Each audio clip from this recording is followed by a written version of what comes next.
The regular Board of Trustees meeting for February 10th, 2026 is called to order at 5:34.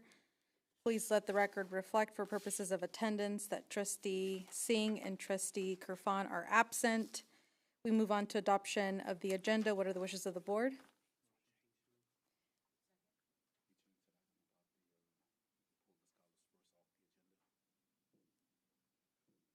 Okay, I have a motion by Vice President Sellers. I have a second by Trustee Kirk. Superintendent Dr. Marshall?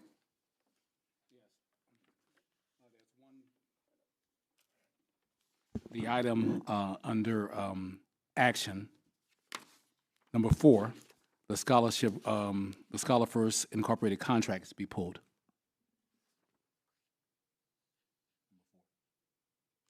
Under action? Yes, ma'am. Oh, it was removed. Those removed, yes. Okay.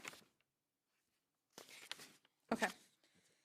I have a motion by Vice President Sellers and a second by Trustee Kirk to approve the agenda as amended, and the only amendment was to remove an action item. All in favor, please say aye. Any opposed? Any abstentions? Motion carries. We move on to closed session. Are there any members of the public wishing to address the board on closed session items?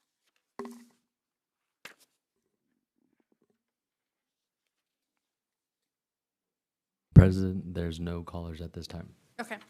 Hearing no callers, we will now adjourn into closed session and return to open session at 7 p.m. Thank you.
It is now 7 p.m. The board reconvenes to open session. For purposes of attendance, please let the minutes reflect that Trustee Kerfan joined us at 5:37 p.m.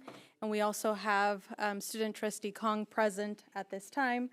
Items to report from closed session. The certificated personnel report was approved unanimously.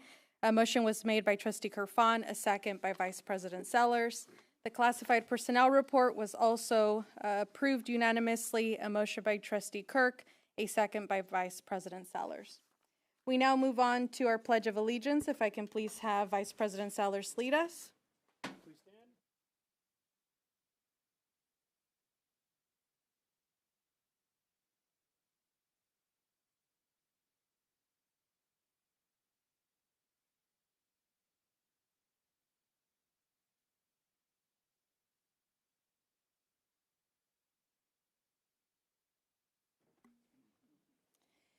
Thank you. We move on to our community engagement information. If I can please have our interpreters introduce themselves and provide their communication.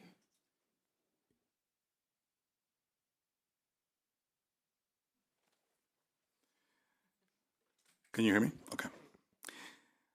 My name is William Lasso. I'm the interpreter and translator for the school district. If you wish to address the board, please call 559-276-3150 or fill out a request form provided on the table near the entrance and submit it to the clerk of the board prior to the meeting. If you wish to speak on an item on the agenda, please do so when that item is called. If you wish to speak on an item not on the agenda, you may speak during the public comment section of the agenda. Si desea dirigirse a la mesa directiva, llame al número 559-276-3150 o complete un formulario de solicitud provisto en la mesa cerca de la entrada y preséntelo al secretario de la mesa directiva antes de la reunión. Se permitirán comentarios públicos relacionados con los temas de la agenda cuando se llame el tema. Los comentarios públicos sobre un tema que no está en la agenda se permitirán durante la sección de comentarios públicos de la agenda.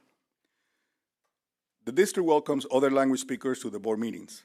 Anyone planning to attend and needing an interpreter for a language other than Spanish should call 559-274-4700, extension 10150, by noon on the Friday preceding the board meeting or at least 48 hours in advance of the meeting so arrangements can be made for an interpreter. El distrito da la bienvenida a las personas que hablan otros idiomas a las reuniones de la mesa directiva.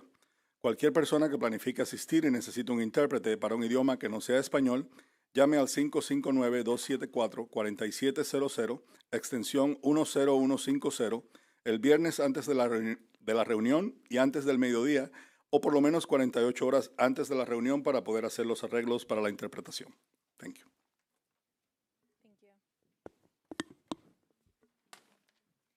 Good evening. My name is Manjinder Sekho and I'm the Punjabi translator for the Center Unified School District. ਸਤਿ ਸ਼੍ਰੀ ਅਕਾਲ ਜੀ। ਜੇਕਰ ਤੁਸੀਂ board ਨੂੰ ਸੰਬੋਧਿਤ ਕਰਨਾ ਚਾਹੁੰਦੇ ਹੋ ਤਾਂ 559-276-3150 'ਤੇ ਕਾਲ ਕਰੋ ਜਾਂ ਐਂਟਰੀ ਦਰਵਾਜ਼ੇ ਦੇ ਨੇੜੇ ਟੇਬਲ 'ਤੇ ਦਿੱਤੇ ਗਏ ਇੱਕ ਬੇਨਤੀ ਫਾਰਮ ਨੂੰ ਭਰੋ ਅਤੇ ਮੀਟਿੰਗ ਤੋਂ ਪਹਿਲਾਂ ਇਸ ਨੂੰ ਬੋਰਡ ਦੇ ਕਲਰਕ ਕੋਲ ਜਮ੍ਹਾਂ ਕਰੋ। ਜੇਕਰ ਤੁਸੀਂ ਏਜੰਡੇ ਦੇ ਕਿਸੇ ਵੀ ਵਿਸ਼ੇ 'ਤੇ ਬੋਲਣਾ ਚਾਹੁੰਦੇ ਹੋ ਤਾਂ ਜਦੋਂ ਏਜੰਡੇ ਵਿੱਚ ਉਸ ਵਿਸ਼ੇ ਦੀ ਵਾਰੀ ਆਵੇ ਤਾਂ ਤੁਸੀਂ ਉਸ ਬਾਰੇ ਆਪਣੇ ਵਿਚਾਰ ਸਾਂਝੇ ਕਰ ਸਕਦੇ ਹੋ। ਜੇਕਰ ਤੁਸੀਂ ਏਜੰਡੇ ਤੋਂ ਇਲਾਵਾ ਕਿਸੇ ਹੋਰ ਵਿਸ਼ੇ 'ਤੇ ਬੋਲਣਾ ਚਾਹੁੰਦੇ ਹੋ ਤਾਂ ਤੁਸੀਂ ਏਜੰਡੇ ਦੇ ਜਨਤਕ ਟਿੱਪਣੀ ਸੈਕਸ਼ਨ ਦੌਰਾਨ ਅਜਿਹਾ ਕਰ ਸਕਦੇ ਹੋ। ਸਾਡਾ ਜ਼ਿਲ੍ਹਾ ਬੋਰਡ ਦੀਆਂ ਮੀਟਿੰਗਾਂ ਵਿੱਚ ਹੋਰ ਭਾਸ਼ਾ ਬੋਲਣ ਵਾਲਿਆਂ ਦਾ ਸਵਾਗਤ ਕਰਦਾ ਹੈ। ਜੇਕਰ ਕੋਈ ਵੀ ਵਿਅਕਤੀ ਹਾਜ਼ਰ ਹੋਣ ਦੀ ਯੋਜਨਾ ਬਣਾ ਰਿਹਾ ਹੈ ਅਤੇ ਸਪੈਨਿਸ਼ ਜਾਂ ਪੰਜਾਬੀ ਤੋਂ ਇਲਾਵਾ ਕਿਸੇ ਹੋਰ ਭਾਸ਼ਾ ਲਈ ਟਰਾਂਸਲੇਟਰ ਦੀ ਲੋੜ ਹੈ ਤਾਂ ਬੋਰਡ ਦੀ ਮੀਟਿੰਗ ਤੋਂ ਪਹਿਲਾਂ ਸ਼ੁੱਕਰਵਾਰ ਨੂੰ ਦੁਪਹਿਰ ਤੱਕ ਜਾਂ ਮੀਟਿੰਗ ਤੋਂ ਘੱਟੋ ਘੱਟ 48 ਘੰਟੇ ਪਹਿਲਾਂ 559-274-4700 ਐਕਸਟੈਂਸ਼ਨ 10150 'ਤੇ ਕਾਲ ਕਰਕੇ ਸਾਨੂੰ ਦੱਸੋ ਤਾਂ ਜੋ ਇੱਕ ਟਰਾਂਸਲੇਟਰ ਦਾ ਪ੍ਰਬੰਧ ਕੀਤਾ ਜਾ ਸਕਦਾ ਹੈ। ਧੰਨਵਾਦ। Thank you. We move on to our presentations. First, we have our school activities presentation. Assistant Superintendent McLennan. Do we have, actually, I'll call the students if they're present. Do we have Central East High School, Anessa Bagood? Did I pronounce that correctly? Okay.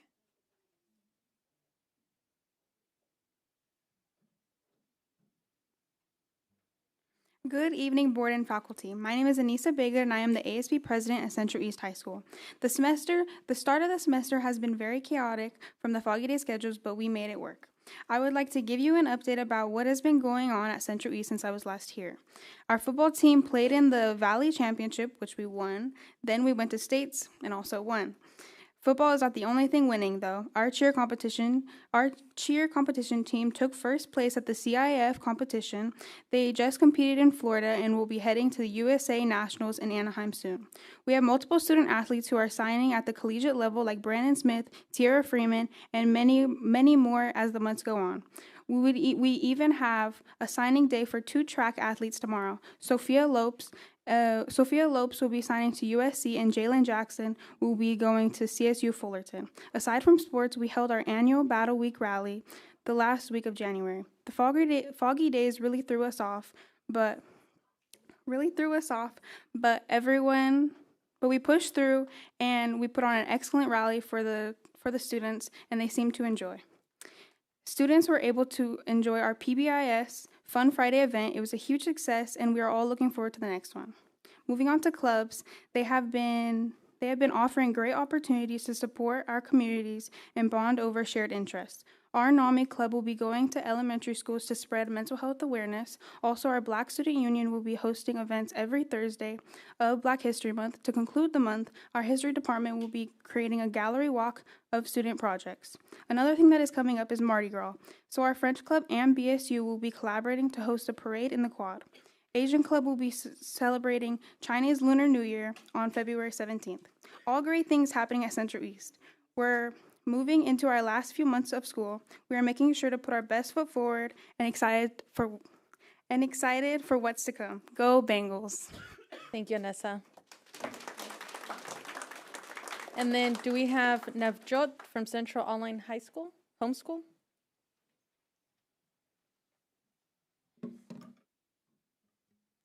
Hello, good evening, Board President Carrillo, Board of Trustees and Superintendent Dr. Marshall. My name is Navjot Mahil, and I am a graduating student at Central Online High School, or homeschool. So as I've attended COHS, I've seen how it provides a clear, structured, online learning environment that combines flexibility with strong environment support. For what learning looks like, to give you a defined picture, I'd like to share what a typical day looks like for a COHS student. Each day begins with checking announcements and emails, reviewing our academic calendar, and setting goals. We work through our Edgenuity courses while staying accountable to daily progress expectations. If we need clarification or extra help, multiple Zoom support sessions are available throughout the day. Most students meet with academic advisors and peers at least once daily for synchronous instruction, ensuring consistent guidance and connection. Beyond that, teachers regularly check in through one-on-one meetings, small group sessions, tutoring, and office hours. These personalized check-in meetings make sure every student has equal access to support and the resources they need to stay on track. What makes our school unique is the balance it creates. Students are reminded that independence does not mean isolation. We are trusted to manage our time and take responsibility for our learning. But we are never without support, and if a student falls behind, the staff at COHS increases the support. This structure builds more than academic knowledge. It builds discipline, confidence, and ownership, skills that extend beyond graduation and support success in our future endeavors. Now, student growth and progress this year, we've seen measurable academic growth across all grade levels. From fall to winter, iReady as well as STAR reading and math scores increased from benchmark 1 to benchmark 2 school-wide. These gains reflect meaningful progress in student achievement and demonstrate that instructional mode is producing results. In Edgenuity, kindergarten through 5th grade students achieved on average of 91% course progress this fall, while students in grades 6 through 12 made an average of 86% progress. These students and these numbers show dedication and strong consistency towards learning. Students are putting in work and the results speak for themselves. Future-ready skills beyond academic growth, Central Online students are developing essential skills beyond the classrooms. Through this model, we strengthen our time management, learn to navigate and utilize advancing technology. We build organizational habits and develop the confidence to advocate for ourselves. These are life skills, not just academic. They prepare us for college, careers, and responsibilities we will carry into any field we choose to pursue. Although we are an online school, connection and community remain a priority. Throughout the year, students have opportunities to come together in person and build meaningful relationships. We have students participating in an art club, a book club, crochet club, photography, and digital design. In December, students from all grade levels gathered on campus for a hands-on winter event, where we made slime, snowmen, created owl mine chimes, and enjoyed hot chocolate together. It gave us the chance to step away from our screens and strengthen our sense of community.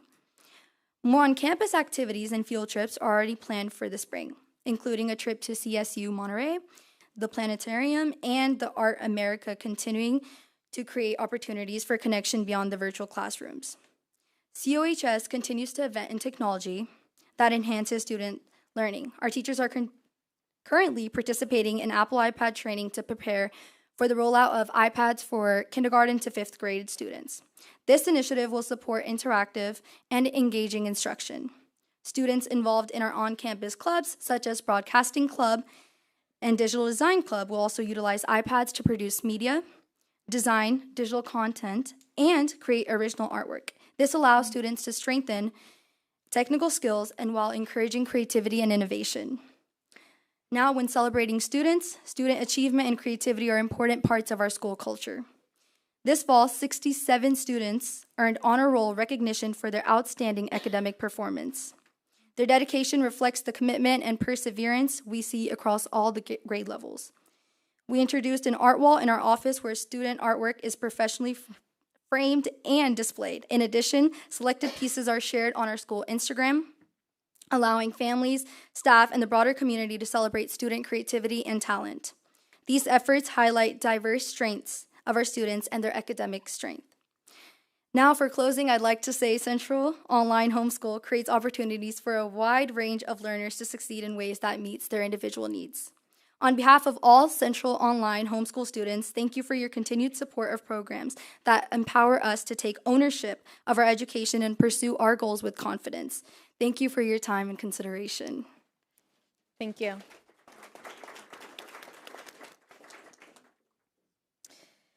We move on to item number 2, student recognition. Assistant Superintendent McLennan, Dr. Lopez. Good evening, Board President Carrillo, Board of Trustees, and Dr. Marshall, our Superintendent. Today we are opening our board meeting with the Black National Anthem in celebration of Black History Month. So please help me welcome Justin Garza High School Junior, Nadia Wolde, who is part of the BSU Cabinet and also part of the Justin Garza Encore Drama Club.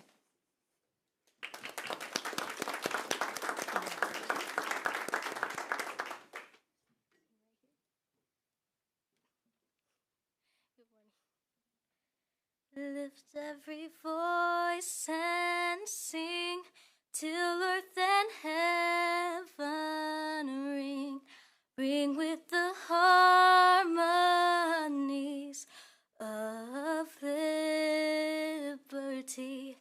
Let our rejoicing rise right high as the listening skies.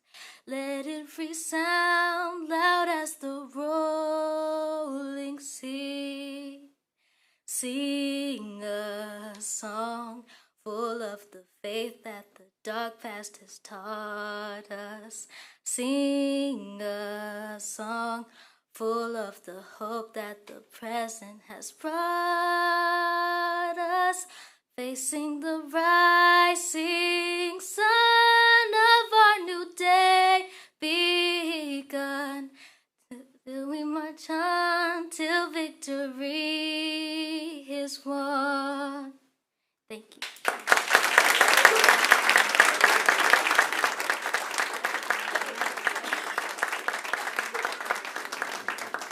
Nicely done. That was beautiful.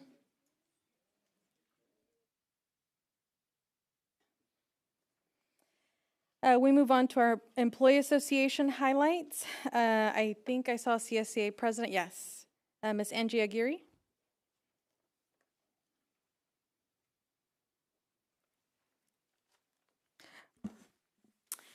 Good evening, board members, President Carrillo, student trustees, and Dr. Marshall.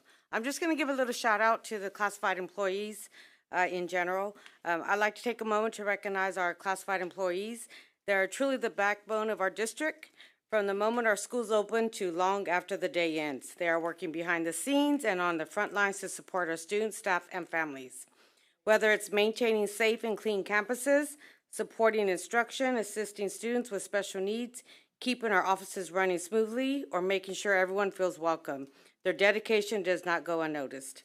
We deeply appreciate their hard work, professionalism, and commitment to our school community and Central Unified. Thank you. That's it today.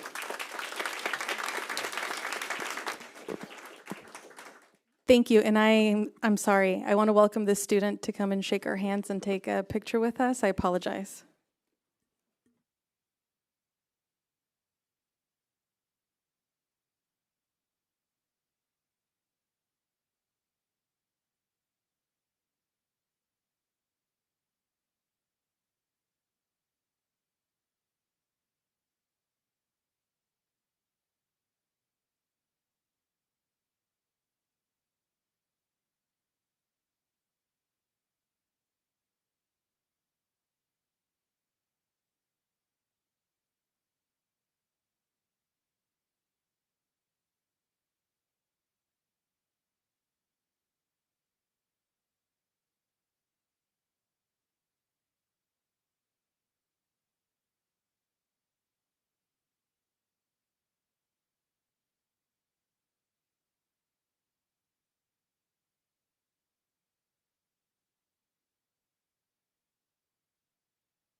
Okay, thank you. With that, we move on to Superintendent and Board Communications. First, we will hear from Dr. Marshall.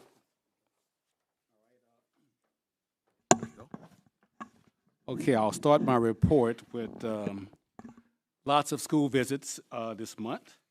Also attended some sporting events. It's nice getting into the Black History Month celebrations. And I want to acknowledge Central High School wrestling team. They are the Division III league champions. You saw, good stuff. You may have seen on social media where we had all of our cheer teams from all three comprehensive high schools to do a joint practice to prepare for the state championships. We held a valedictorian town hall. That was a very well-attended event. And what was, like I said at the town hall, one thing that really stood out to me was that you had a variety of different people and different opinions. And they were able to express themselves in a very professional and constructive manner. So it was a great event. So, I mean, a lot of our, people can learn from that, what happened. What's going to happen next is that we're in the process of analyzing that data, and the communications team also did an online survey. And I think there were about 100 people that responded to that. So it's a lot of information to go through. So my goal is for by Friday, we'll pull something together, but staff will come to you with a recommendation based on that on the feedback from those events. Special education news, our compliance and improvement monitoring plan. We were evaluated by the California Department of Education, and that plan was approved, and we were released from that phase. So good kudos to Lori Henkel on that.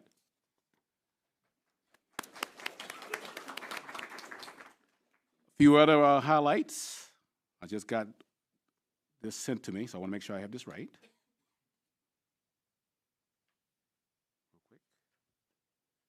This is good news. Our Pershing academic decathlon team, they won Division IV for the second year in a row. And they took home 35 medals. Some other updates. Employee of the Year nominations are underway. I did send out some correspondence this afternoon, if you're watching this, about the student walkouts. I think the whole area of Fresno is dealing with this. And based on the letter that I sent out, basically gives the district's position. I mean, we respect the First Amendment, but at the same time, the other variables that go into it as well. So please read that correspondence. And lastly, I I want to do something a little different. I want to show you an update. A lot of times we talk about it, but I want you to kind of see the great work that our maintenance and facilities teams that they're doing. You can look at the Central High School. We'll start there. You can look at the softball field, the baseball field, all of our elementary sites. They have the ring cameras. They've done it at all those sites. And my favorite, the one I'm most proud of, is if you look at the Madison Elementary School, they're getting their marquee. So that's... So in your board report this week, there are even more projects. I'm going to have more for you to look at. But I'm going to start showing you that so you can see there's a lot of work happening behind the scenes. And I think I need to start kind of putting it out there more. Okay. Now, the last thing I have is more of a somber note. We recently lost students at Soroyan and at Justin Garza High School. So I'd like for us to do a moment of silence for the families.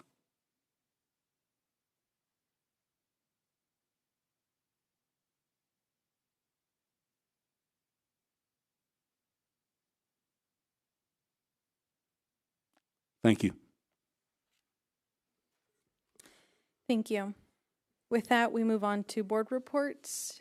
I will begin with our student trustees. Do either of you have anything you'd like to report? Go ahead. So I've been observing clubs at Central West, and let me pull it up, sorry.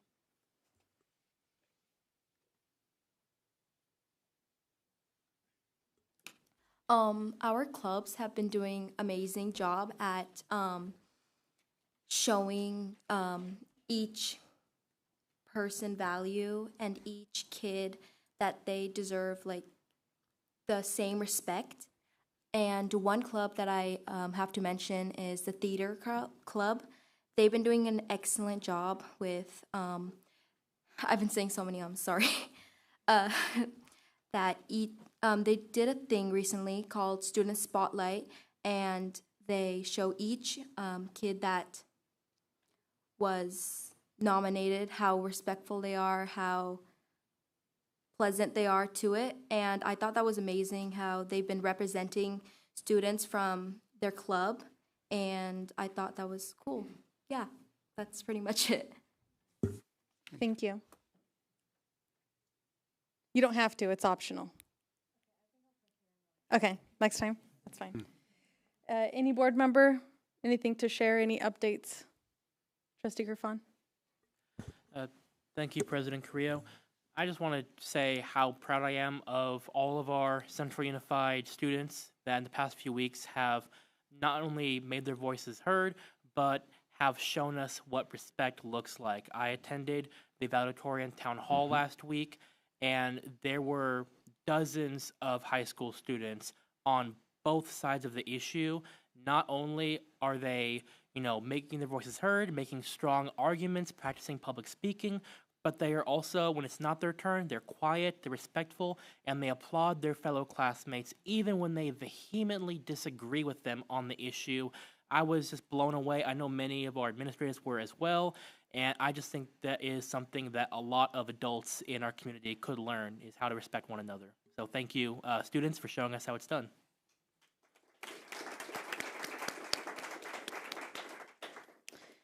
Is there any other trustee that wishes to speak? Okay.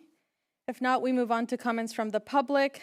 We've allocated 20 minutes for any items that are not currently on the agenda. We will take any in-person comments first, and then we'll take any telephonic comments. Anyone joining us or watching us remotely, the number to call is 559-276-3150. Do we have a count as to how many speakers we have? President Carrillo, I have 4 comment cards in front of me. Do we have any idea if we have any callers? Board President, there's no calls at this time. Okay, perfect.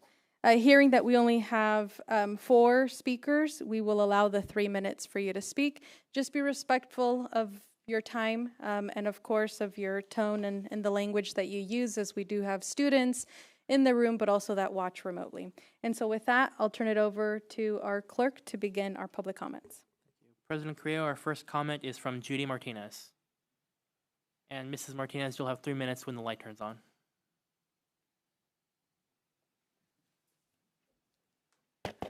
If it's okay, I have Miss Maddie Garrison here with me, and she has also put in for public comments. Okay. Good evening, Board Trustees and Dr. Marshall. My name is Judy Martinez, and I'm a teacher on special assignment serving as a community school coordinator at Teague Elementary. I'm here tonight to shine a light and introduce you to an exceptional Glacier Point 7th grade, Madison Garrison. Madison, also known as Maddie, is not only an incredible student athlete, but also a committed leader who served on Teague's Community School Steering Committee. When I presented to our Teague community and staff about participating in the Safe Streets Project Survey and writing letters to advocate for safer schools and routes, our students and our staff truly rose to the occasion. Maddie went above and beyond. On her own initiative, she wrote thoughtful letters to the city of Fresno, every Fresno City Council member, Mayor Dyer, Ms. April Henry, each of you, this is before you were here, Dr. Marshall, and Assemblymember Esmeralda Soria. Her advocacy reflects exactly what community schools are designed to do: empower students with voice, civic responsibility, and the belief that their actions matter. Madison's leadership reminds us that when we provide students with authentic learning opportunities connected to real community issues, they do not just participate, they lead.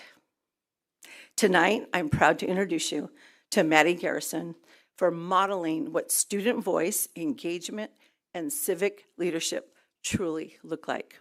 And I also want to say that her mama, Miss Desiree Garrison, is also on our steering committee, and she is here with us tonight. It's all yours, Maddie.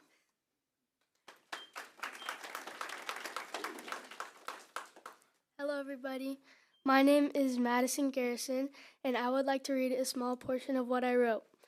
What will the hawk crosswalk do for my school? First, it will stop speeding near my school. It will warn cars by blinking yellow and then make them stop by turning red. This will allow the children to get across the street. The next thing it will help with is crossing the street during foggy days. The fog restricts visibility, and with the light on the hawk crosswalk, it will help increase the visibility of the crosswalk. The crosswalk will also help the children's families and our families here at Teague. I like to call everyone at Teague a family because we are always there for each other, and we don't want any of our family members to get hurt. The crosswalk was also make it easier for kids to get to school on time, because sometimes kids will have to wait 10 minutes just for cars to pass by, which makes them late. This is what the hawk crosswalk will do for my school.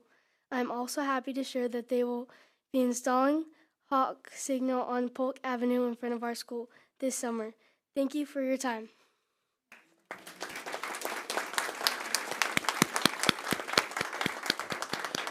Thank you, Madison. Our next comment is from Gerper Tap Girl.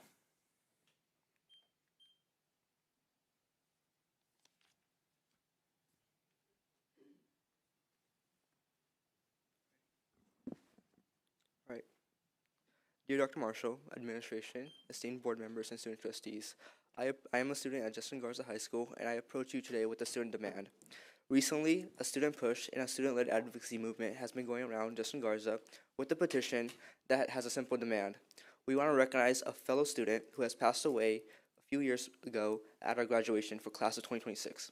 Our demands are simple. We want to have this student honored with the cap and gown, free of charge, presented to his family, an honorary diploma presented to his family, and a simple seat with his picture on it to recognize and acknowledge what he has contributed to our community, to our family, and all of our students.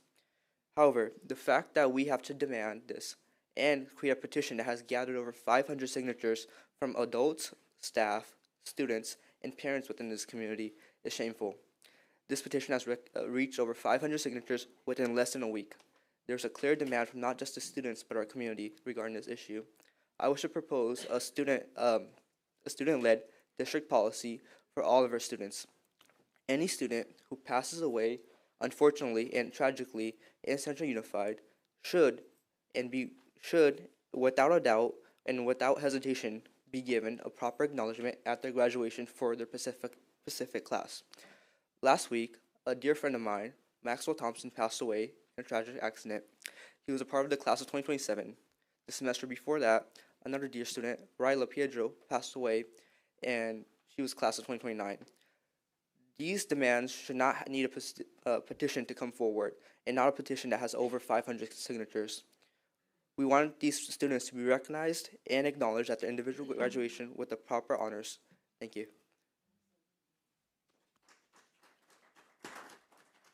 Our next comment is from Saul Franco.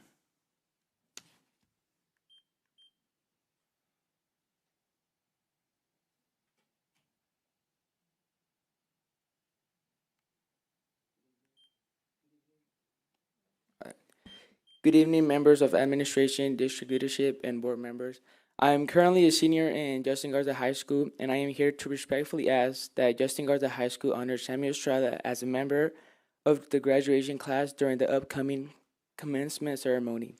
I had written an email in December to the board members, Dr. Marshall and Principal Rubio, but received no response. So this is my attempt at bringing attention to this matter because he was my best friend. Sam was part of this class and this community, and his absence is deeply felt by students, staff, and families. Graduation is a meaningful moment of reflection and closure, and acknowledging Sam would affirm his place among his peers and recognize the impact he had on those around him. I understand that school must thoughtfully balance compassion with responsibility, particularly following a student's death. At the same time, mental health professionals widely recognize that acknowledging loss rather than avoiding it supports students' well-being. Silence can unintentionally contribute to stigma or isolation, while guided age-appropriate acknowledgement, it helps students process grief and reinforce that they are not alone and that their support is available. Honoring Sam at graduation would not be about the circumstances of his death, but about recognizing his life and his belongings to this class. A simple, consistent acknowledgement would provide comfort to grieving students and families while modeling a healthy, responsible approach to loss and mental health. Many in our community believe that facing realities with care, honesty, and compassion strengthens trust and resilience among students.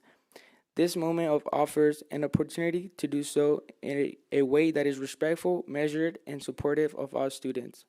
The freshman class, graduating class of 2029, lost Rayla Piedra last November. The junior class, graduating class of 2027, has sadly lost one of their classmates, Maxwell Thompson. They were a part of Justin Garza High School just as much as anyone, and they have left behind so many who love them. I believe it's deeply important to create a policy that honors the life of students who has taken from us far too soon. Such a policy would not only serve a meaningful tribute, but also offer comfort to friends and family, allowing them to have a place at graduation to remember their loved one, whether through a chair with their photo or a diploma presented to grieving parents. It is small but profoundly healing gesture for those left behind, and a way to ensure that the student's memory is cherished and never forgotten. Thank you for your thoughtful consideration and your continued leadership during a difficult time. I appreciate your attention to well-being of the entire school community. Have a good night.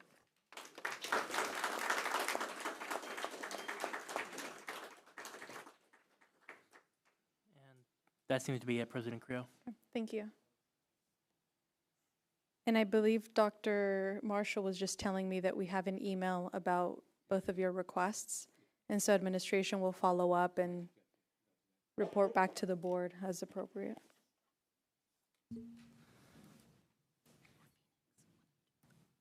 Good evening, Phoenix. You have 3 minutes to address the board. Please make sure to turn down the volume on your listening device so we can hear you loud and clear. Again, you have 3 minutes and your time starts now. My name is Phoenix Waters, and I'm a 7th grader LCAP. In 2 years, I'll be walking onto the campus at Central High. I'm excited to be a Grizzly, but I'm also worried.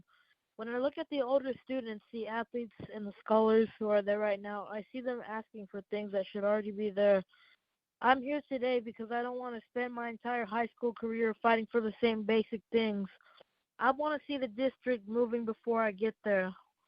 The biggest thing everybody talks about is the pool. It's 2026, and Central High is still the only high school in Fresno without an on-campus pool.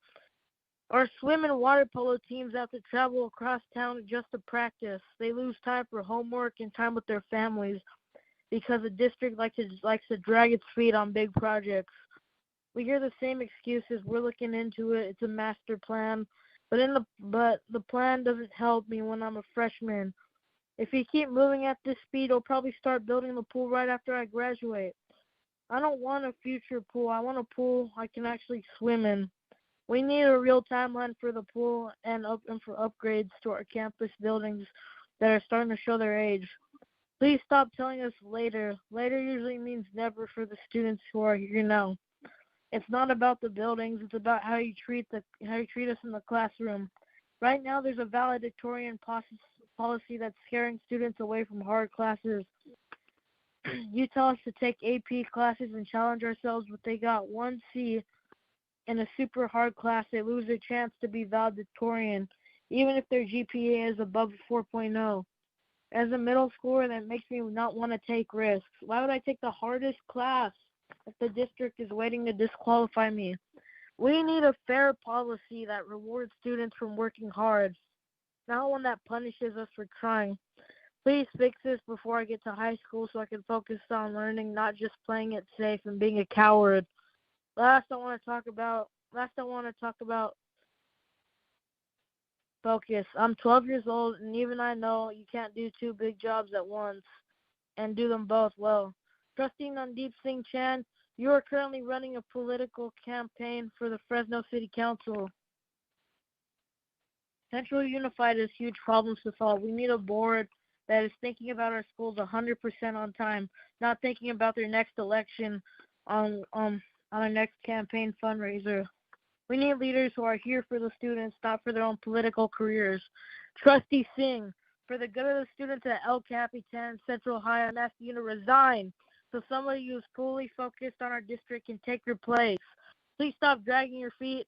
We're the future of this district, but we're also the students of today. Don't wait until I graduate to make a high school that we are proud of. Thank you, Phoenix. Your time is up.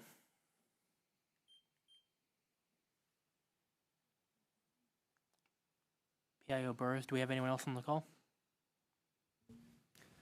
Good evening, Gabriel. You have 3 minutes to address the board. Please make sure to turn down the volume on your listening device so we can hear you loud and clear. Again, you have 3 minutes and your time starts now.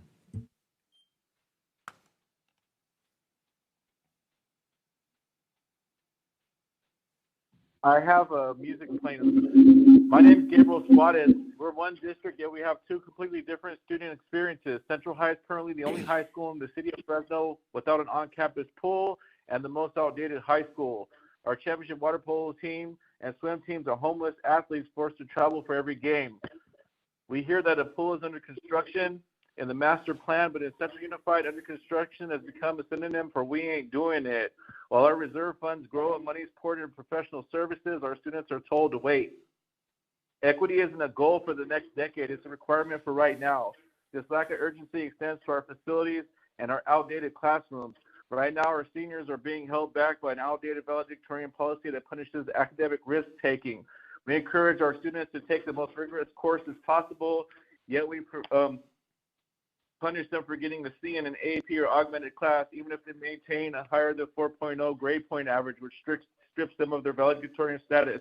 We're effectively telling our brightest students, don't challenge yourself, play it safe. While the district recently investigated some cases on a case-by-case it's a Band-Aid on a broken system. We need a policy change before this year's graduation. We should be celebrating students who reach for the hardest curriculum, not disqualifying them because they dare to take a difficult path. We must also address the leadership gap. Public trust is the foundation of this board, but that trust is compromised when a trustee's attention is divided. Nandeep Singh, you're currently running a campaign for Fresno City Council District 1. While you're entitled to pursue our office, the students of Central Unified deserve a board member whose primary focus is this district, not their next political move. And if you could raise $120,000 for your campaign, I don't see why you can't raise enough money for Central Unified to build Central High a pool. Right now, Central High needs a pool. The seniors need a fair valedictorian policy, and Central High has a lot of overdue upgrades that need to be committed to now. We cannot afford a part-time trustee who's focused on city council fundraising and campaign contributions under our district's most pressing issues are being pushed to the back burner, as they usually are by you. For the sake of the students and integrity of the board, trustee Singh, you need to resign and allow the seat to be filled by someone whose only priority is Central Unified, not a political mobility. A school district not a stepping stone for political careers, and equity is not a future project. Give our students the pull they've earned, give our seniors the recognition they deserve, and give the community a board that is 100% committed to our schools. And for the empty board seat, you need to have an election instead of putting in another trustee who will assist you with waiting to commit to make the changes that you should have made years ago, because as is your pattern, you don't want to make the change and all you make is excuses.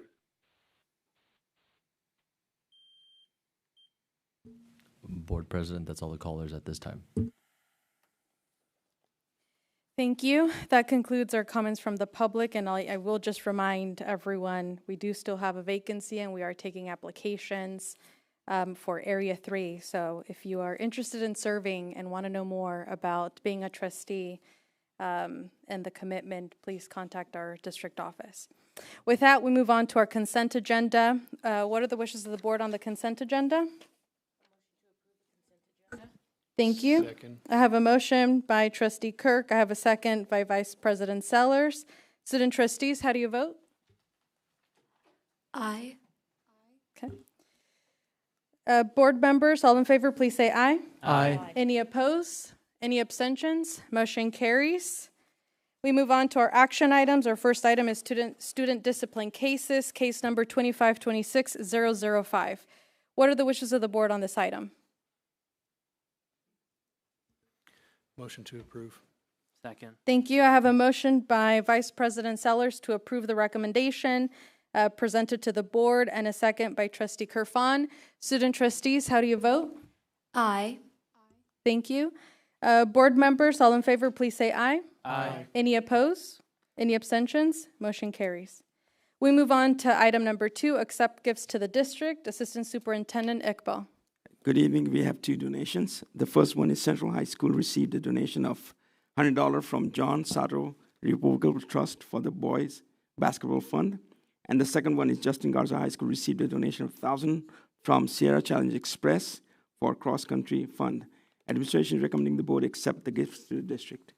Thank you very much, and thank you to those who gave us those gifts. As a reminder, if there's any comment from the public, please make sure that you let us know, and we will take your comment after the presentation of the item. Is there a motion to accept the gifts to the district? So moved. Thank you. I have a motion by Trustee Kerfan. Second. I have a second by Student Trustee Kong. Did I say that right? Okay. Student trustees, how do you vote? Aye. Aye. Board members, all in favor, please say aye. Aye. Any opposed? Any abstentions? Motion carries unanimously. And we move on to our final action item for tonight, approve PAR supplementary report, retirement plan, Assistant Superintendent Iqbal. This is a returning item.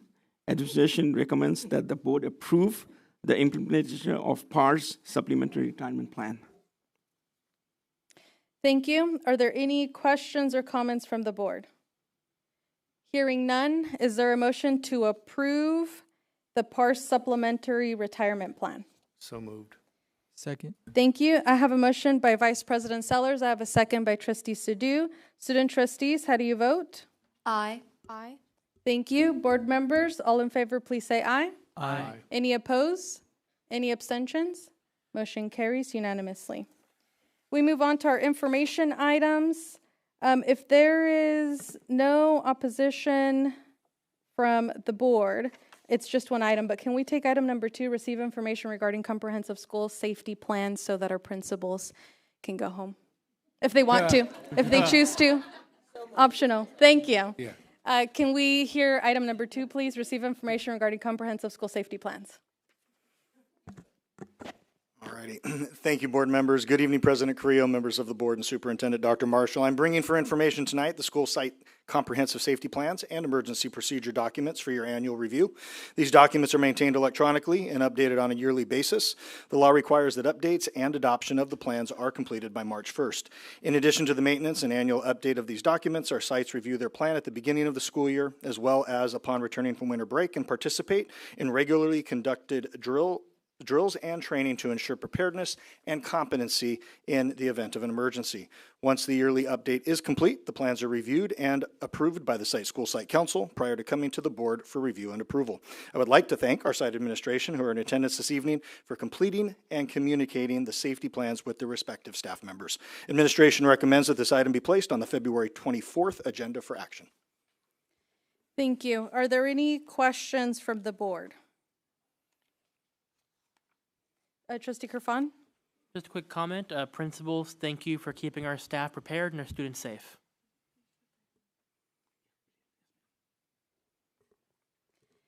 Any other questions or comments? Okay. Thank you to all of our principals for coming out. We appreciate that. This item will return to consent at the next board meeting. So if any board member has questions, please submit them so that our principals don't have to come out. Unless you want to. We always appreciate you being out here. But we understand you have responsibilities early tomorrow morning. Thank you very much. I do just want to point out that we had an item number 4 under action that was removed from the agenda. Okay. So thank you for flagging that. So now we return to item number 1 under information items, receive information regarding the 2026 ballot for CSBA Delegate Assembly. Okay, so attached to that item, you have a copy of the ballot and a current list of all the delegates from the Region 10B. Also, there's a biographical sketch for each of the nominations. So you see the list there. And for the next meeting, there's a write-in as well, but you have like the biographical sketches of all the individuals. And we have an opportunity to select up to 3. And I'm asking that we bring it back on February 24th. Thank you. Trustee Kerfan? Thank you. Dr. Marshall, for this vote next session, will it be electronically for us, or is it just a motion as a board we vote? It would be a motion. Okay. Yeah. Great. Thank you. For those curious, this is the basically assembly of members of different school boards across California. They meet in addition to the CSBA convention. They meet an additional 2 days before that, and then another convention in the middle of the year. That's the kind of time commitment we have. I am a member, although I'm not up for re-election this year. And while I do know many of the folks on here, it is a nonpartisan body, and many of these trustees would be great additions or returning members. I would say that we should vote carefully. There is one trustee on this name that was recorded and was a member of the crowd during the January 6th insurrection, and politely, respectfully, that is a disqualifying level of poor decision making. So just keep that in mind when we make our vote. Thank you. Any questions or comments? Okay. Hearing none, this will return under action. And then maybe Trustee Kerfan will make a recommendation as to who we should elect. We move on to item number 3, receive information regarding Central Unified Compliance and Improvement Monitoring Plan. We have Special Education Director Henkel. Good evening. Good evening, Board President Carrillo, trustees, student trustees, and Dr. Marshall. I'm excited to bring the SIM plan, which was approved today by the state, which is really exciting. So last year, right about this time last year, Central Unified received a letter from the state saying that they were non-compliant in over-identifying students with, white students with an emotional disability. And that had happened for a period of 3 years, which is in violation of the IDEA and causes the district then to have to go into this improvement cycle, this improvement plan cycle. And just as and you can see the progression of it, we did fall out of it this year, which is exciting. But nevertheless, we still need to continue with the work until the end of 2027. This year, we've come into the first year in the 2 areas of discipline for African American students, and as well as out-of-school suspensions.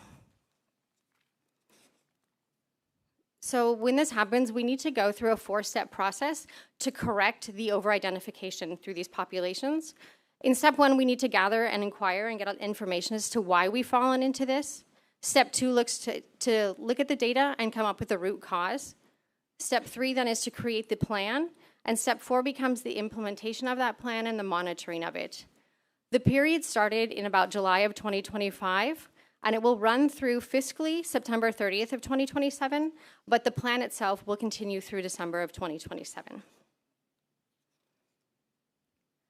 So it was a very large team effort. There were a lot of people in the district that were involved doing it. What I did forget, and I knew that I would forget somebody, was that we actually had community partners as well that came and worked with us on this. They had the opportunity to look at it and provide feedback.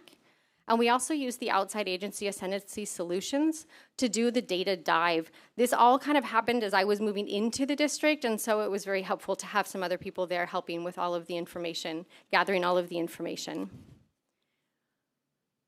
That step 1 and step 2 really looked at a data dive of lots of data across the district over the last couple of years. We used focus groups, empathy interviews, policies, procedures, and practice reviews. We did a case study file review where we reviewed multiple IEPs and educational reports to see how they were identified and when they were identified. And all of this was to determine the root cause of the over-identification of these students. We came up with 4 root causes.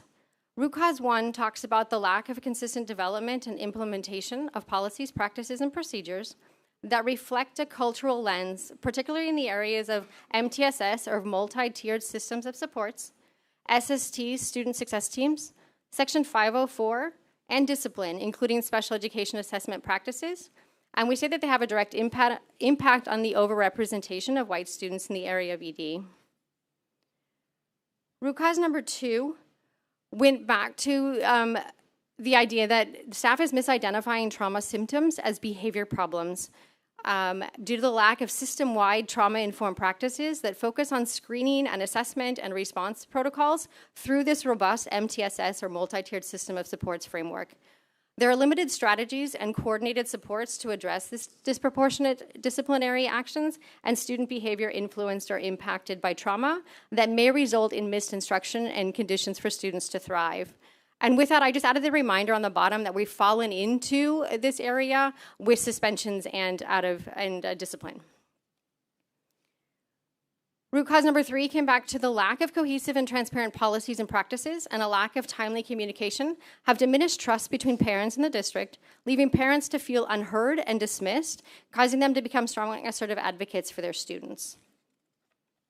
And finally, the 4th root cause was that students did not have equitable opportunities to benefit from pre-referral interventions through that student success team or multi-tiered system of supports, MTSS, before being referred to special education for an assessment and eligibility as a student with disabilities. Those were the 4 areas that we determined are really what's causing this overrepresentation. So from there, we came to a theory of action, an if-then type statement. So if the district develops policies, practices, and procedures, trains staff on them, and monitors the implementation for fidelity, and if the district develops a robust MTSS program for academics and behaviors or discipline that includes culturally responsive practices and parent engagement, resulting in the reduction of office referrals and suspensions, then students will not be overly identified as students with disabilities. So that's how it all kind of started. So then we needed to come up with a target population. So we've decided those are the things that need to be done. And so you have to come up with a population. This target population must be particularly, but not exclusively, children in those groups, and who need additional support to be successful in the general education environment. So when we look at this plan, it needs to be for general education, not for special education. It's about stopping the flow into SPED. So we need to find the group, and then we also need to be able to monitor these students' progress using their individual SSID or their district ID numbers. So we have to actually identify the students that we'll be working with. And the monitoring occurs during the plan cycle and up to 2 years after the plan implementation is completed. So with that, we needed to find students that would match what we were looking for. So we began looking for student groups, schools that had a high number of white and or African American students, and a high number of behavior referrals, because of the two areas we're looking for. So we looked for schools that had that demographic, as well as 3 or more absences, or 1 or more suspensions, or nearly met or did not meet the standards in ELA and math in the spring of 2025. Then we had to come up with a cohort of students. It had to be at least 160. It needed to represent 1% of our population.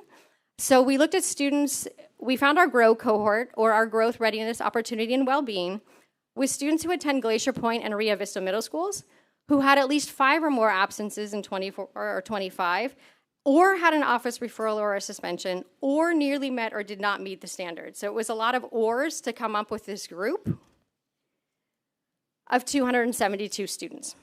42% of them are African American and 58% of them are white to meet the criteria for the SIM plan.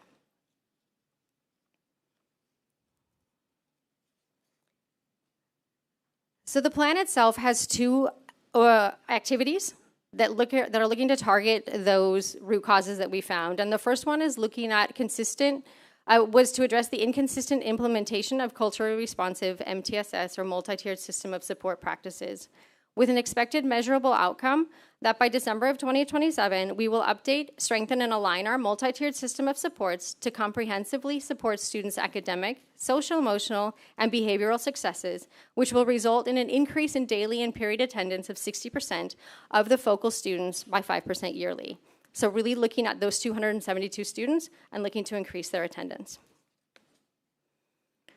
That will happen through updating the board policies, which were found to be out of date, update and strengthen our existing MTSS framework, as well as the current support staff at each site to really make sure that they're aligned and that all of our resources are being used, to ensure culturally relevant practices are considered, ensure protocols are being followed and are aligned with board policies, and to help us with this work, because we do have to progress monitor every 3 months, we're creating an MTSS coach to support the implementation and monitoring of this project.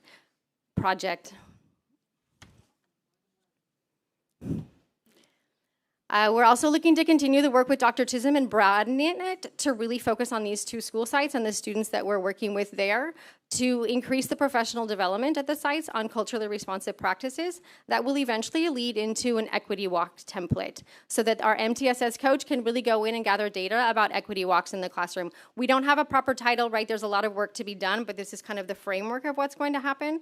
Again, the plan needs to be rolled out through September of 2027. And then the second activity is to strengthen culturally responsive and trauma-informed discipline practices, so that by December of 2027, the number of referrals and suspensions for this GROW cohort will decrease by a minimum of 5%. We're looking at professional development on trauma that includes culturally responsive practices, which also needs to focus on the adults, right? Because they're also a part of this, and how do we help meet the needs of the teachers? The middle school will work together to align the administration's responses to discipline infractions so that they become a cohesive group all the way across the board. Focus on intent, menu of choices and not such a strict matrix, and ongoing professional development and coaching when requested at the school sites. For this SIM plan, we are required to put 15% of our budget from preschool and from our Gen Ed fund into a fund. So that gives us this cost of $573,241 that have been set aside for this fund. The money needs to be spent by September of 2027, so there will be asks as we go through and get these contracts, but this is where the money will be coming from. We had to set it aside from the special education budget to fund this project. It would be probably split funding, or would be split funding for the MTSS coach, because there would be things, we can only fund things from this that directly support those kids. So if they were to support other classrooms that don't have these students in them, it would need to be GE funding. So it'll be a split funded position, as well as split funding for Dr. Chisholm and his team. And then for the other one, we would continue to we're looking at vendors right now that can support with the trauma-informed practices. So next step is CDE approval. That was today. And then we'll be looking for board approval at the next meeting. And then we start to implement the plan, and quarterly it needs to be progress monitored and reported out to the state. And then quarterly we'll have educational partnership meetings as well. Any questions? Thank you. It was a lot of... Yeah. Questions from our student trustees? Questions from the board? Vice President Sellers? Thank you. In regards to the team effort that helped to comprise this, can you recap who was involved in that? There were multiple different layers and different people that came on board. There were people with psychologists, we had school site administrators, we had, who else was at my table? Maisie was at the table as child welfare and attendance. HR was at the table. I spoke with different principals, vice principals. We had parents involved in it. I think that was everyone.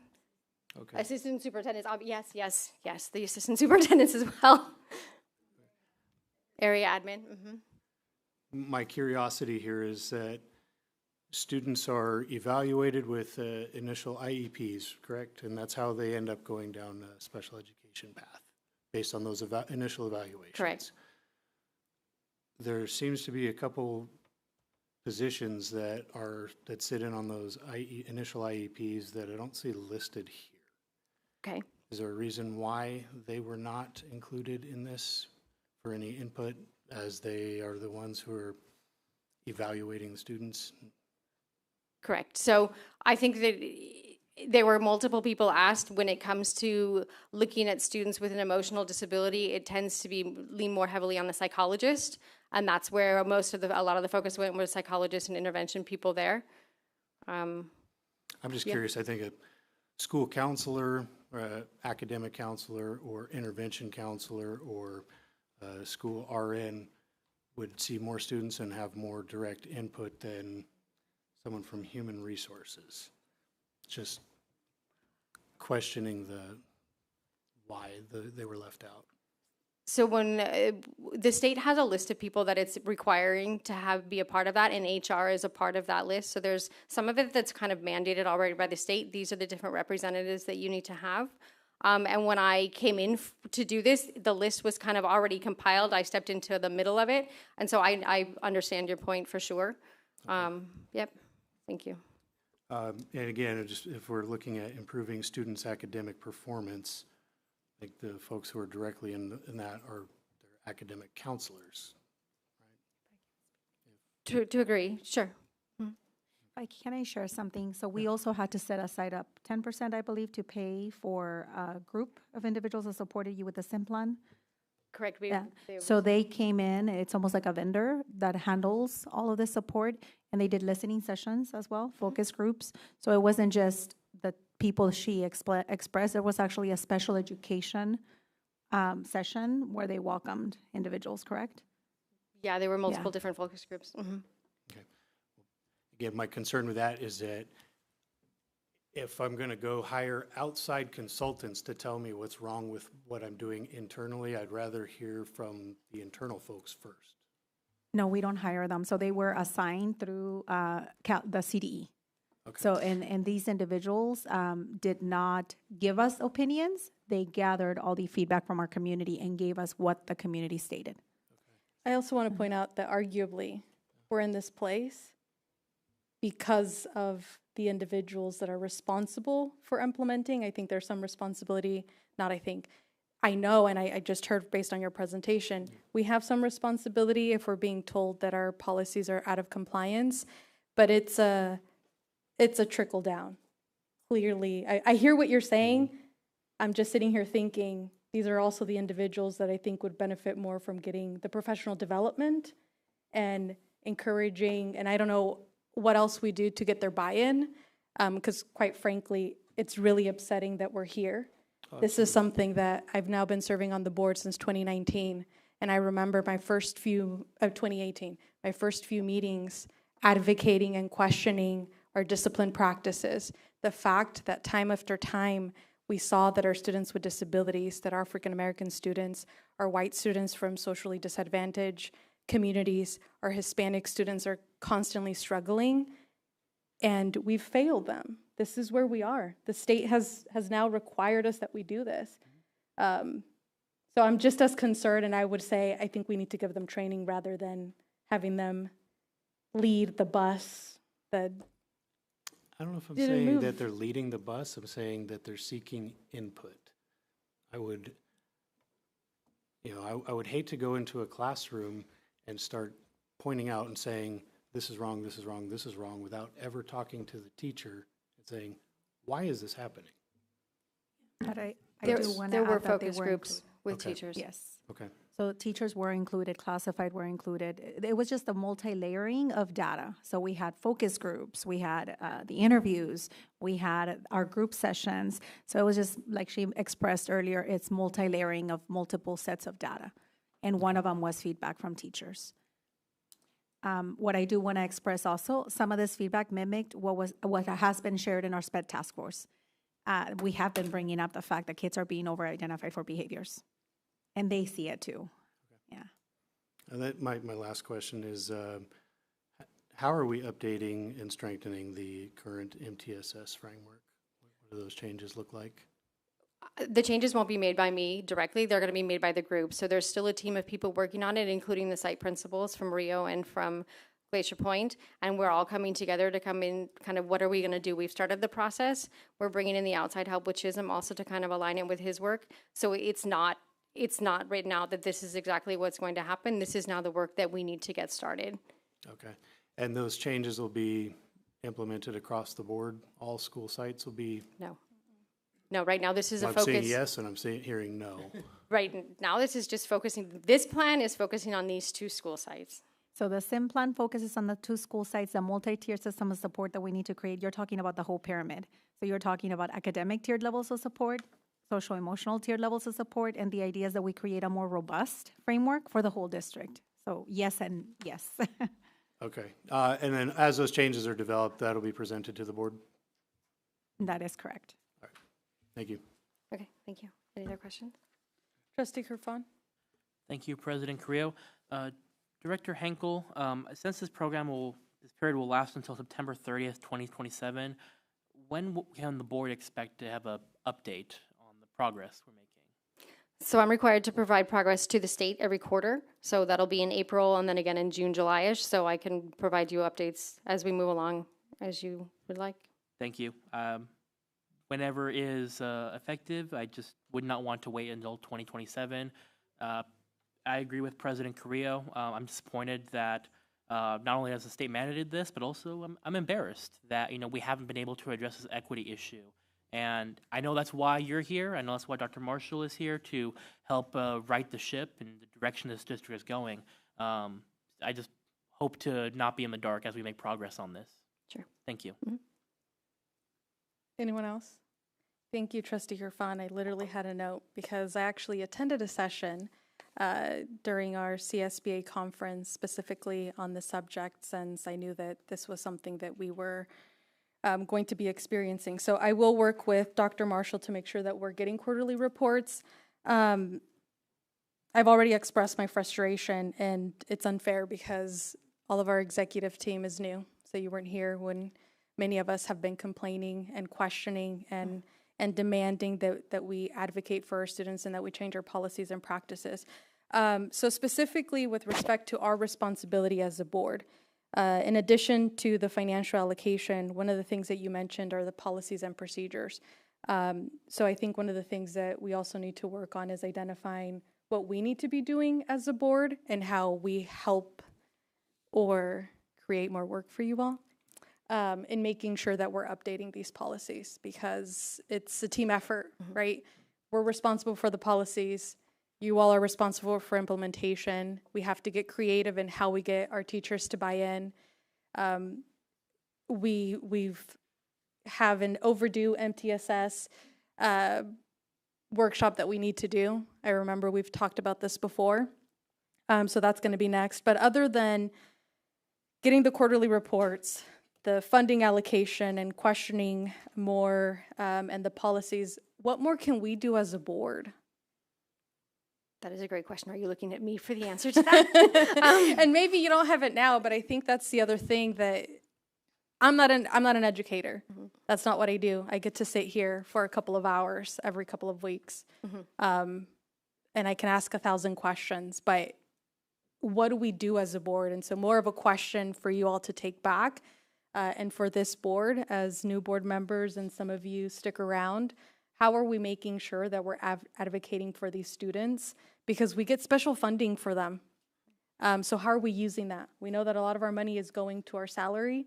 And so what trainings, how are we supporting our teachers, all of our staff at every level to make sure that they are creating environments where our students succeed and that we have them in the classroom?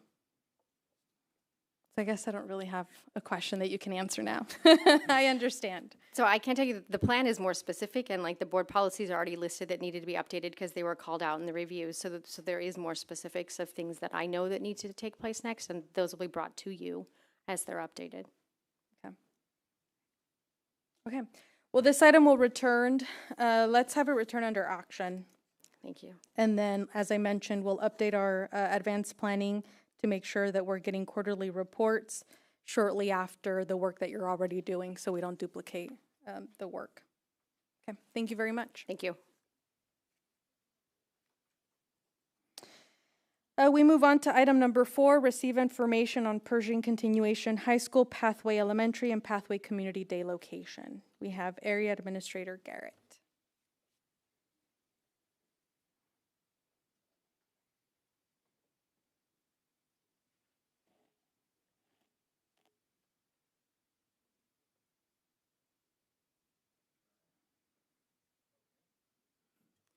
All right, good evening again, Board President Carrillo, members of the board, Superintendent Dr. Marshall. Tonight I bring for information a proposal. I'm excited to bring for information this proposal that provides an opportunity for Central Unified to expand the programs, services, and supports at both Pershing Continuation High School and Pathway Community Day School for our students beginning with the 2026-2027 school year. I do apologize. There was a brief slide presentation that was not attached, and we will make sure that we get that for you for your reference. But I can go ahead and still provide all. It was attached to the agenda, so we just don't have you it can see it. on a It's PowerPoint. just not there? Yeah. Perfect. All right. I'm going to go on to page 2 then. On page 2, or slide 2, since 2013, Pershing and Pathway have shared the current location. And since that time, we know that the enrollment in Central Unified has grown. And over the same period of time, with that enrollment growth, the need to provide alternative educational settings that best supports our students with the tools and the opportunities they need to be successful has also grown. And so making sure that we have grown the programs and the supports that Pershing and Pathway provide as our district population has grown is important. And we haven't kept up with an apples to apples where we've grown that in conjunction with our overall district population over that time. So as a result, we are currently utilizing all of the space that the current facilities have. This impacts our ability to grow in enrollment for our students who benefit from this academic setting. And also it causes us an impact in being able to grow the programming such as career, technical education, supports that we provide students who attend Pershing and Pathway. I'm going to move on to slide number 3. So currently, the West Arts Center, which we also refer to as the WAC, is not being utilized. This is the original Pershing campus from a couple of decades ago. This does provide us an immediate option to address the current reality that we're in by doing a few things. First one it would do is it would provide 2 separate sites for both Pershing and Pathway. So we would be able to take those 2 schools and separate them, allowing us to maximize the space that the current Pershing site has for Pershing, but also some room to grow programs and supports for our Pathway students as well. The expansion of access for students in Central Unified who benefit from and are successful in these smaller settings. We do have students that would benefit and could use that opportunity. But if I don't have the sections or we don't have the sections and courses or the space to move them into that location, that creates some tough decisions and challenges for our students and our staff. Expansion of programming supports and CTE pathways, academic opportunities. One thing that we have started this year at Pershing is an Ag Mech 1 class. We want to add the Ag Mech 2 so that we can continue to grow those CTE opportunities. That helps with college career indicators. We've also been adding dual enrollment with a Counseling 53 course. So as we grow those programs that we would want our Pershing students to have so that their experience is just the same as any of our other comprehensive high school or alternative ed sites. We want to continue to grow those activities and those opportunities. The next slide, we do need to look at the implications of moving those sites, moving pathway to the WAC. One would be facilities upgrades and needs. These are one-time costs, which would include things like the interior repairs, deep cleaning, irrigation repairs, HVAC, flooring, PA systems, those sorts of things. But those would all be one-time costs that we would not have to continue on an ongoing annual basis. But then we also have on the next slide our staffing. And right now, when we're looking at staffing, which would be the ongoing cost annually, about 85% of the staff that we would need currently exists at Pathway. Because these are two separate sites, even though they share the same physical landscape, they are two different schools, two different CDE codes, but they also have two different offices with two different office managers. There are instructional staff, teachers, support staff, counselors, liaisons that are at both Pershing and at Pathway as well. So that staff at Pathway, about 85% of the total staff needed to make this move would be able to just transition over. They're already accounted for. When we're looking at the other 15%, that's looking at a vice principal position that would be housed at Pathway out at the WAC. You're looking at day custodial, psychologist staff, LVN, RSP teacher, 2 instructional aides. I would like to add the 2 instructional aides and the RSP teacher have already been approved and they're included in our projections for 26-27. So you're really looking at those other listed positions on the slide when we're looking at really what it would take to grow that and be able to launch it in August of 2026. So in closing, Pershing Continuation is WASC accredited. It, along with Pathway Community Day School, are both currently model schools. Pathway is one of the first 8 in California to be recognized in this way. We heard tonight that Pershing, again, won back-to-back in academic decathlon. I think those highlights are important because this staff, if you've met this staff and the students that attend this site, it's a special group of people. And what they do to support students is special.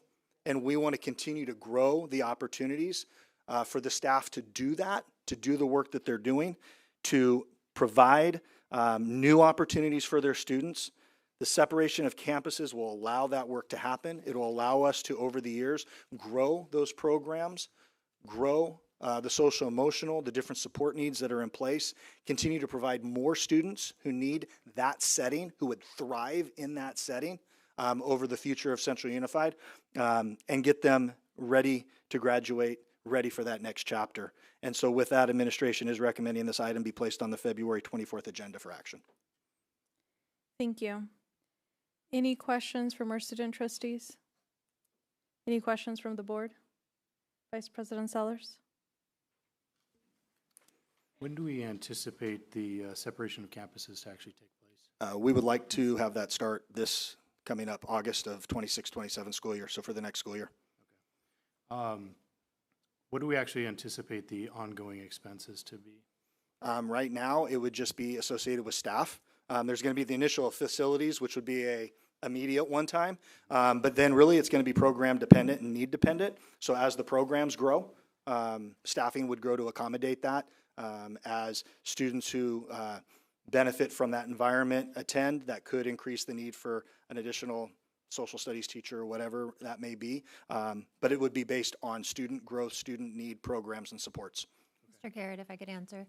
The immediate cost of additional staff would essentially be LVN or RN time. We were initially calculating possibly about $400,000 in ongoing staffing, but then we were looking at reallocating some of our VPs and some of our staff, so we wouldn't necessarily need to grow. That saves about $160,000 of the projected cost. And the RSP and aid teacher that were in that $400,000 were already budgeted because of growth of the numbers anyway, so that wasn't truly additional cost. So we don't really anticipate creating new positions, it's more reallocation? It's probably one.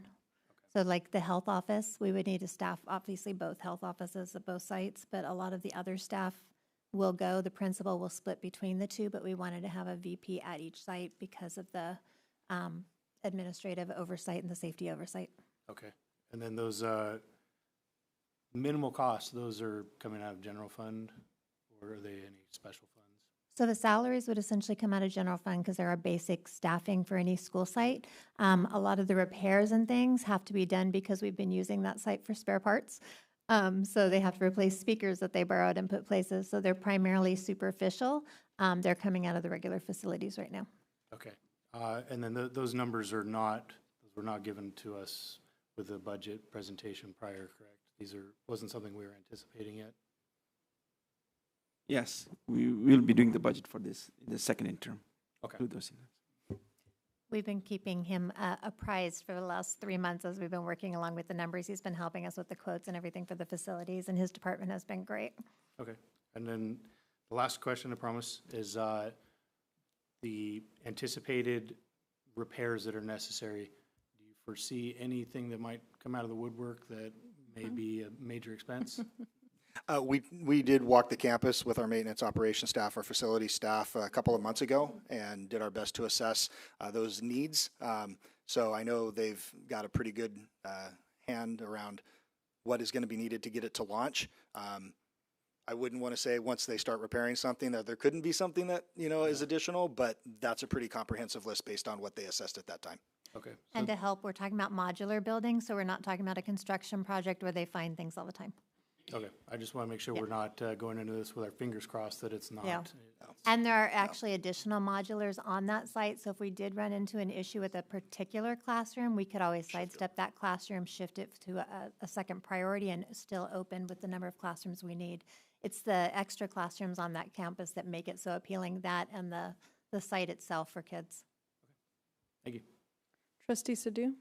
Yeah, just a quick question. What would be our anticipated student population on both campuses, or if we don't have that, what is our current population, just so I can get an estimate? So I could give you classroom space right now. Well, Because I mean, it would depend on the courses, the need, and the numbers. Right now, we have about 120 students at Pershing. Okay. I want to say right around 25-ish over at Pathway.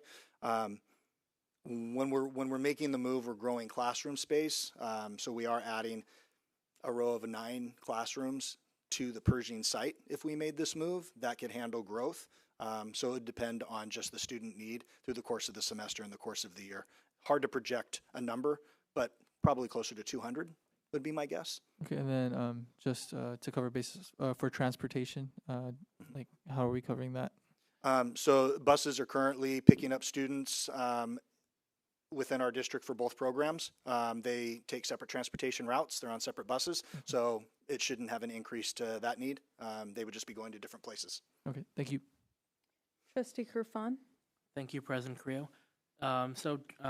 Administrator Garrett, you're talking about creating new programs for Pershing, moving them into the classrooms or buildings and changing what they're being used for. Would that also be covered in the $500,000 in this budget, you ask?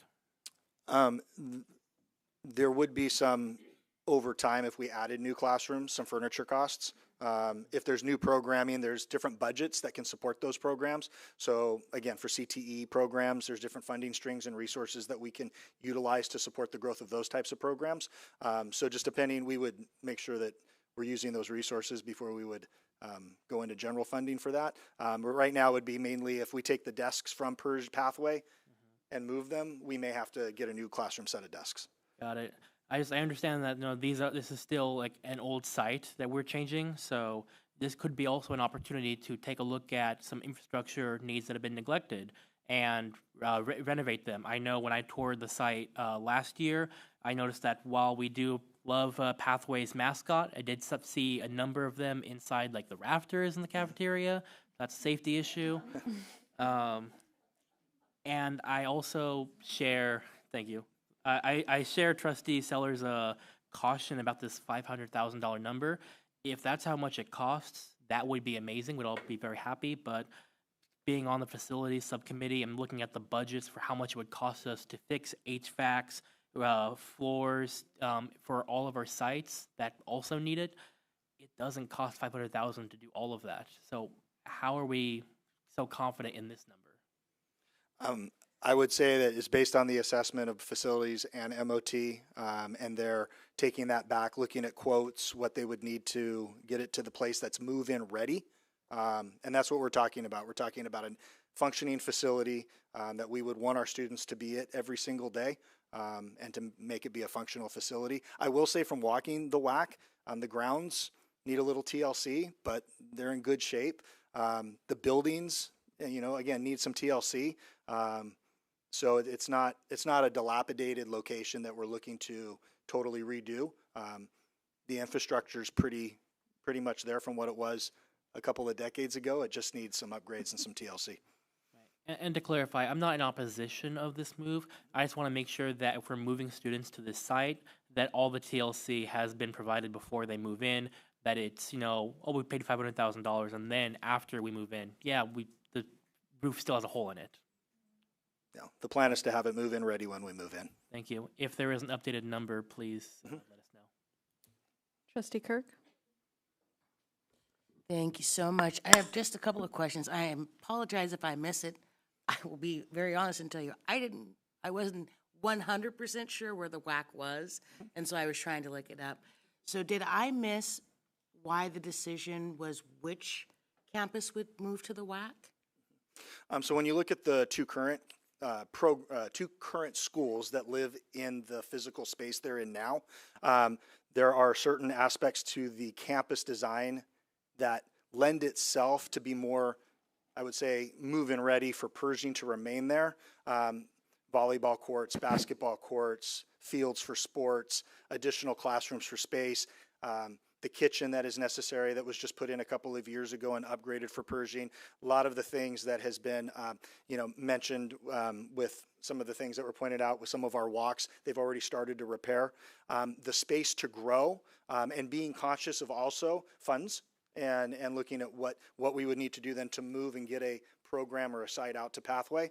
The size of Pathway is much smaller now, so you move a smaller site to a larger location, you have more opportunity for more immediate options for growth. Also, too, they don't have some of the same facility demands as Pershing does. They're not part of a sports league, those sorts of things, and those things are already existing and functioning at Pershing's current campus. And so the idea would be that Pershing, for the foreseeable future, will stay in its location where it is right now, kind of that industrial area. Correct. Pershing would remain there, utilize the additional space that is currently Pathway. Ultimately, we would love to have a alt-ed site for Pershing closer to the center of Central. But right now, it is the best facility that we have, and well-maintained for our students that attend there and all the things that they're involved in. Okay, thank you. Thank you.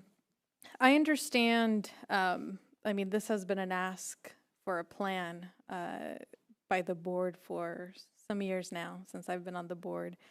So did we get any feedback? Did we have discussions with our principal, our families, and our community about the transition and the plan, other than just getting requests and demands from the board? So we have spoken with site administration. I know site administration has presented the information to staff. We have not held any forums for our families. But what we do know is that we have families who would like their students to be able to receive what the Pershing staff can provide them. And so, from that standpoint, I would anticipate it would be a welcome opportunity to grow the use of that campus. And we could definitely provide some informational forums to our Pathway families just about the upcoming move, what it would look like, timelines, so that they are very comfortable with that transition. Okay. That's the only question, because you all had great questions, so thank you. Yeah. So this item would come back to our next board meeting, February 24th, 2026, for approval. And then do we have, I don't think that the presentation included a timeline. Do we have a timeline? Do you guys have a timeline? I know that we want to open, but I would just be curious, and I think it would be helpful to have something, and as parents and the community start asking that we're prepared to answer their Yeah, questions. we can and sketch provide out information. between now and August what the anticipated, like, marker points in that process would look like and have that for you. Awesome, thank you. And I think we've all been on the board long enough, even our newest trustees and student trustees, to know that there's always unexpected cost and needs for improvement. So I'm sure we can plan that the 500,000 will not be sufficient, and we'll get updates, and we just have to deal with it. Okay, thank you. This item will return. Do we want action or consent? Okay. Thank you. Thank you. We move on to item number 5. This is a mouthful. Receive information regarding conducting a feasibility study for practice track facility at Glacier Point and California Interscholastic Federation standard swimming pool for Central High School. Dr. Marshall. Okay, that's my item. And these two projects, as far as the track for facility for Glacier Point Middle School and a California Interscholastic Federation standard swimming pool for Central High School.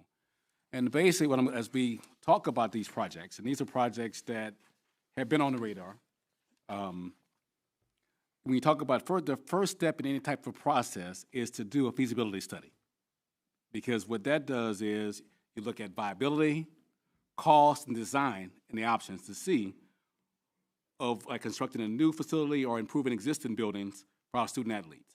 And that's the first step in the process, to know if it's even viable to do it. But I think you don't know that until you start the process.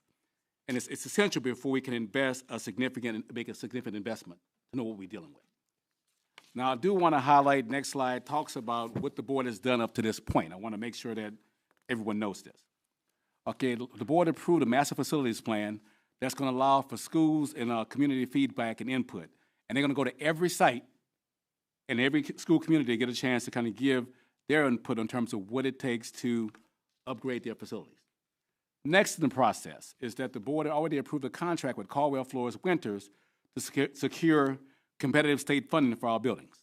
There's a lot of money out there that's available to us, but you have to have someone to go out and be able to assist you in getting it.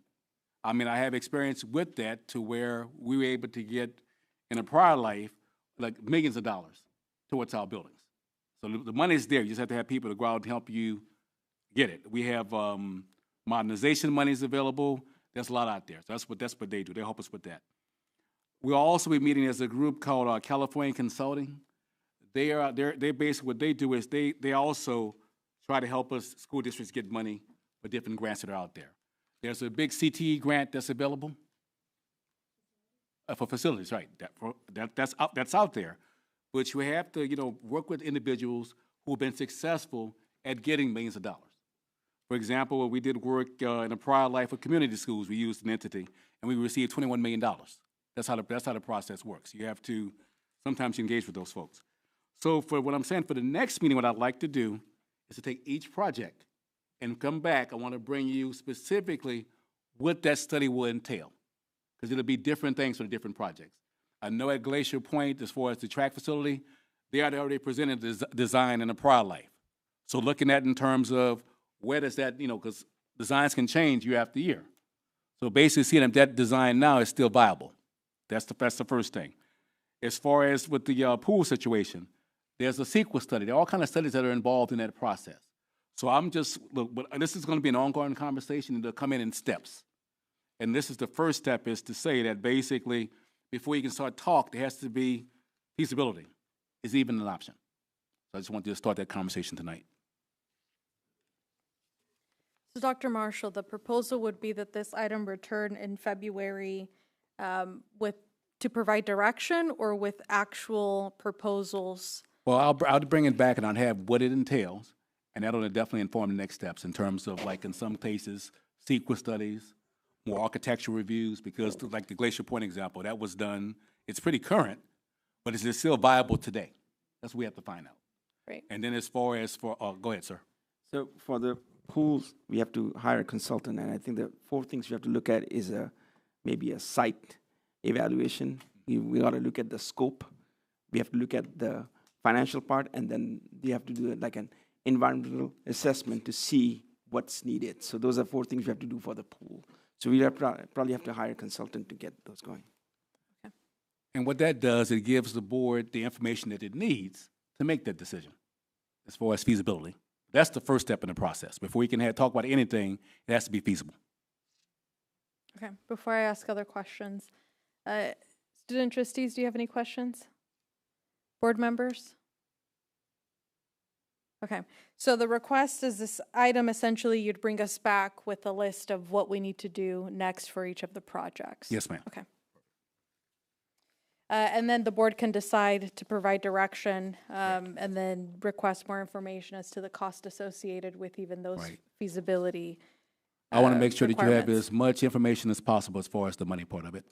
Right, okay, thank you. We'll have this return under action to our February 24th board meeting. Thank you.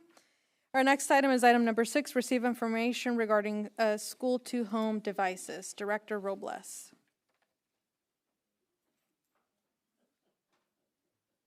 Thank you, President Carrillo. Members of the board, Dr. Marshall. What I have for you today is we are in need of a purchase of 700 additional Chromebooks for our school-to-home program. This will ensure that we have enough devices for the students in need now and going forward for next semester. The estimated cost, total cost should be $274,834.74 out of the general fund. Thank you. Student trustees, any questions?